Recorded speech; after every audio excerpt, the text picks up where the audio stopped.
कल्याण मित्राणम ओम गणेश शिशुनारायण कर्ण कर्मण महातेजपदिनम रत्नमाला विभूषणम पर्तकाले रविदर्शनम सर्वपाप विमोचनम आदित्यस्य नमस्कारे कुन्मिन्ति दिने दिने जन्मन्त सहरा सुदलित्राय नपजायते उदमदम वर्म सर्व माझ महेश्वर अष्टदम स्वयं विष्णु उनै दीपकर मन वचन र कर्मले गरेका पाप छुटुन् भगवान छु बाल शरीर दिनुस् भगवान मलाई पनि हृदयमा हरि साष्टाङ्ग दण्डवत पनि गर्छु घरिघरि आशाहरूको धरी रक्षा गर्नु पर्यो त महादासुहरूको पनि भक्त हुँ म त भक्त वस्तुहरूको आयो शरणमा भने भगवान निष्पक्ष भगवान आज सोमबार ओम चन्द्रमा सोम समय नमः। यो मन्त्र जति सकेको भन्नुभयो भने हजुरको चन्द्रमा निचो रहेछ भने उच्च हुन्छ। चन्द्रमा उच्च भयो भने हजुरलाई कुनै खालको रोग पनि लाग्दैन। चिसोबाट लाग्ने दम एलर्जी बात पित्ता कुनै रोग हुँदैन। हेर्नुहोस् अनि हजुरको घरमा माताश्री हुनुहुन्छ भने माताश्रीको दाहिने खुट्टामा हजुरले लाएको टिको टाँसिनेरी ढोग्नुहोस्। लक्ष्मीको पनि कृपा बर्सिन्छ रोग पनि मुक्त हुन्छ। हजुरलाई चिसोबाट लाग्ने रोगै हुँदैन। हेर्नुहोस् यसको रिजल्ट गरेर हेर्नुहोस् कहिले गर्ने कहिले नगर्ने नगर्नुहोस्। दैनिकीलाई आफ्नो दैनिकीलाई सपार्नुभयो भने हजुरलाई आज मात्रै खाएर पुग्दैन नि।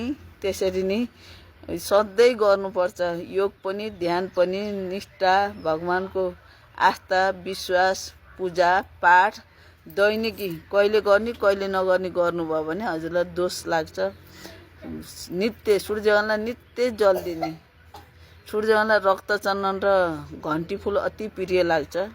हजुरहरूलाई सन्तानको अभाव छ भने 2 मुठा दुबले जलमा लेख्ने।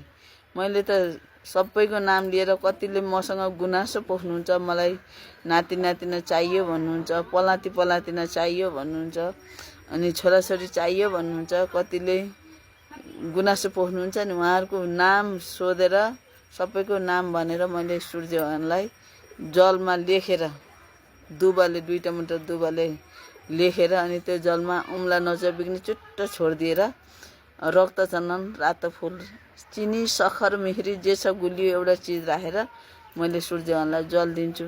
मेरो कारणले 145 जनाको घरमा वंशवृद्धि भइसक्यो नभन्ने त कति हुनुहुन्छ भन्नुहोस् है। भन्नुभयो भने अरूको बच्चा यति भाग्यमानी हुन्छ भन्ने त सीमा नै छैन। मलाई केही चाहिन्न। हेर्नुहोस् प्लिज मलाई एउटा चक्लेट पनि मैले शिवलिङ्गी दिएर बच्चा जन्मो मलाई केही दिएनन् मैले खान पाइनँ लाउन पाइनँ भनेर मलाई कुनै गुनासो कहिल्यै पनि रहँदैन। हेर्नुहोस् यति कुरा विश्वास गर्नुहोस्। मलाई लोभ भएदेखि म पहिल्यै पैसा कबलेर यति पर्छ यसलाई भनेर कतिले दुईटा शिवलिङ्गीलाई 40,000मा एउटालाई 20,000 एउटालाई 20,000 40,000मा बेच्नुहुन्छ अरे भन्दा सुन्छु। देखेको चाहिँ छैन है। मलाई पाप नलास्। मैले त कसैले नबेच्नुहोस् है। हामीले बनाएको फल पनि होइन हामीले उत्पत्ति गराएको पनि होइन। यसमा लगानी पनि ठुलो केही छैन। म त खोज्न पठाउनेलाई अलिअलि 2-4 पैसा दिने हो।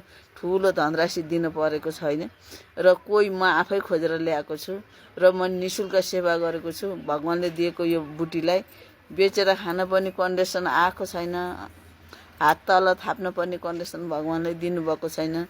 दिनेवालालाई दिनेवालाको लिस्टमा राख्नुहुन्छ क्या। दानीलाई हानेर दुष्टलाई पुष्ट कहिले हुँदैन। हेर्नुहोस् दिन जो चाहन्छ नि उसलाई दिनेवालाकै लिस्टमा राख्नुहुन्छ के भगवानले।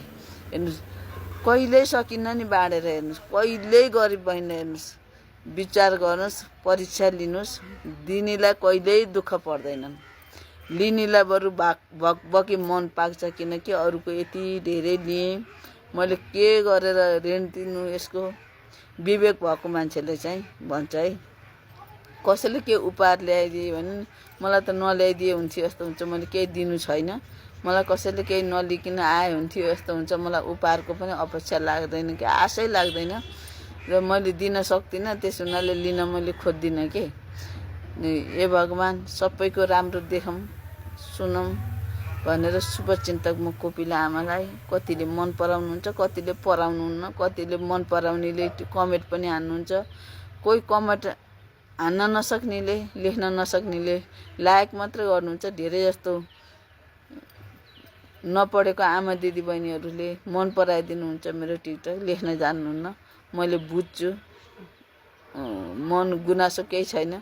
हेरेर लाइक कमेन्ट नगर्नेलाई मेरो कुनै गुनासो छैन। मैले यति समय दिएर हजुरहरूलाई यति पोजिटिभ किसिमका आशीर्वाद हिजो हजुरको जिजुबाजेले नि दिएनन् होला, भोलि पनि हजुरको जिजुबाजेले दिन सक्ने छैनन् होला मेरो देहान्तपछि। र हजुरहरूले यस्तो राम्रो बर्मा मर्तमा उदाउँदो सूर्यसँग आशीर्वाद माग्नु भएको छ, पाउनु भएको छ। भने ग्रहण गर्न जान्नुभयो भने संसारकै भाग्यमानी लिस्टमा पर्नुहुन्छ। हेर्नुहोस् यो बर्मा मर्तको आशीर्वाद। कति त 4 बजे उठेर कतिवटा भिडियो बनाइसकेँ। हेर्नुहोस् 3-3:30 बजे ट्याक्क निद्राले छोड्छ। बिस्ताराबाट योग ध्यान हत्केला हेर्ने, कान बटार्ने, थपरी मार्ने, अनि नर्मली योगा गर्ने भित्रै अरूलाई डिस्टर्ब नगरिकन, हल्ला नगरिकन गरेर अनि भगवानहरूसित ताराहरूसित वर माग्ने। 1 तारा महामारा, 2 तारा शनि रवि, 3 तारा पतिहारा, लाखौँ तारा नमस्ते भगवान। हल्का थोपा थोपा आशीर्वादले मलाई समुद्र बन्छ नि भगवान। म अन्जानमा छु, मैले केही जानेको छैन। म बल्ल जन्मेको छु भगवान। अहिलेसम्म यो उमेरसम्म जन्मेकै रहन्छु। बल्ल जन्मे, जब बल्ल हजुरलाई बुझेँ, बल्ल हजुरलाई पुजेँ, बल्ल हजुरलाई चिनेँ, हजुरको दास हुन पाऊँ। अब के नामबाट के शब्दबाट हजुर खुसी हुनुहुन्छ मलाई थाहा छैन। म अबोध छु, बच्चासरी सम्झनुहोस् भगवान, छुबालासरी दिनुहोस् भगवान। मलाई पनि हृदयमा हरि साष्टाङ्ग दण्डवत पनि गर्छु घरिघरि, आशा हजुरकै धरी। रक्षा गर्नुहोस् परिविपतमा, दासौँ हजुरको पनि। सर्वे भवानी दाइना, गौरी पुत्र गणेश आया, पञ्चदेव रक्षा करो, ब्रह्मा विष्णु महेश। यति भन्नुभयो भने पनि सम्पूर्ण जगतका भगवानको नाम सम्झियो। हेर्नुहोस् हजुरहरूको लागि शुभचिन्तक कोपिला आमा यति राम्रो पोजिटिभ किसिमको आशीर्वाद सिकाइदिएको छु। पिताजीलाई ढोग्नुहुन्छ भने सूर्य उच्च हुन्छ। सूर्य उच्च भयो भने हजुर संसार लोकले हजुरलाई मान्छ, चिन्छ। हजुरलाई त्यस्तो सौभाग्य मिलेको छ। आफ्नो घरमा पिताजी हुनुहुन्छ भने खुट्टा छुनुहोस्, ढोग्नुहोस् होइन। आमा हुनुहुन्छ भने ढोग्नुहोस्, चन्द्रमा उच्च हुन्छ। श्रीमान श्रीमतीको सम्बन्ध प्रगाढ बनाउनको लागि बर्मा मुहुर्तमा उठेर नुहाएर हामीले लगाएको निधारको टिको दाहिने खुट्टाको बुढी उम्लामा टाँसिने ढोग्यौँ भने र मुसुक्क दाँत देखाएर हाम्रो बुढो कति राम्रो हो, कति राम्रो सुन्दर बुढो पाएको छु मैले भनेर मुसुक्क नाच्ने भने हाँसिन्छ नि। राम्रो भनेपछि त सबैलाई खुसी लाग्छ नि। हाँसेर दाँत देखाएर आँखा जुदाइयो भने त्यो जादु मन्त्र, बौलाउने मन्त्र जप्नै पर्दैन। हेर्नुहोस् लाउनै पर्दैन, त्यति धेरै पावरफुल हुन्छ मन्त्र। हेर्नुहोस् यो शनि र शुक्रको मिलन हुन्छ। शनि र शुक्रको मिलन भयो भने धनको कमी पनि हुन्न, सम्बन्धमा तितो पनि आउँदैन। शुक्र भनेको पति कारक ग्रह। शुक्र निचो भयो भने पति पत्नीमा सम्बन्ध विच्छेद हुन्छ र कुरा पनि मिल्दैन, सुखी जीवन पनि बन्दैन। हे भगवान सहरै स्वीकार दिनुहोस् है भगवान। यही हरि सबैको राम्रो देख्न पाऊँ, सुन्न पाऊँ। सबैले मेरो कुरालाई फलो गरून्, मेरो आशीर्वादलाई ग्रहण गरून् भगवान। कतिले आशा गर्नुहुन्छ सबैको नाम भन्न भ्याइन भने पनि भगवान यो धरतीमा जन्म लिने भनेको छु म भनेर ग्रहण गर्नु होला है।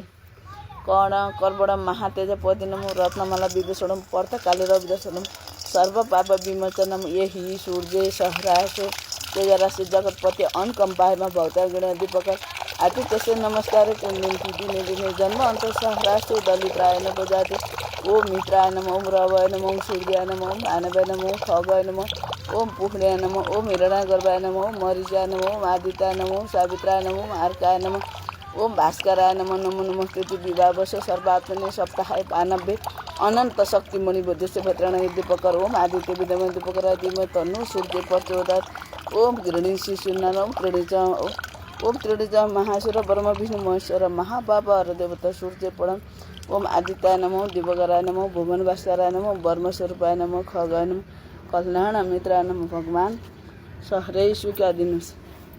सबैलाई सन्तान आउन्, भाग्यशाली सन्तान आउन् भगवान मन्दिरको शिवलिङ्गीबाट। ए भगवान सबैको घरमा वंश वृद्धि होस्, सबैको घरको रोग नाश होस्, सबैको धन प्राप्त होस्, लक्ष्मीको कृपा बर्सियोस्। प्यार नहुँला प्यार, ग्रिन कार्ड नहुँला ग्रिन कार्ड। ए भगवान सबैको राम्रो सुन्न देख्न स्वदेश विदेश राजनेताहरू सबैको राम्रो सुन्न देख्न र देशमा राम्रो व्यवस्था